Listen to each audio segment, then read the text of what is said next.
আর সামনে একটি পরীকে দেখে সে অনেক অবাক হয়।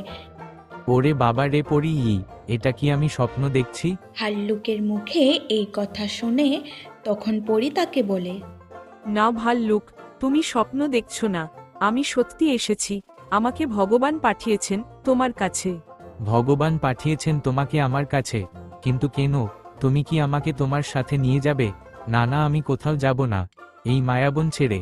এখানে আমার সব বন্ধু আছে, এখানে আমার প্রিয় বন্ধু ময়ূর আছে, আমি তাকে ছেড়ে কোথাও যাব না।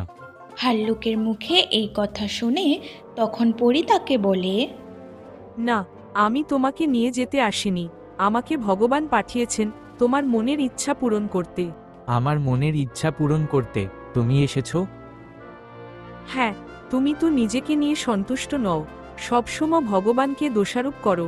কেন তিনি তোমাকে সুন্দর করে বানালেন না? তাই ভগবান পাঠিয়েছেন আমাকে। এবার তুমি যেভাবে চাইবে আমি তোমাকেই সেভাবেই বানিয়ে দেব। তুমি সত্যি বলছো? আমি যেভাবে বলবো তুমি আমাকে সেভাবে বানিয়ে দেবে? হ্যাঁ, আমি সত্যি বলছি। ঠিক আছে, তাহলে তুমি আমাকে ময়ূর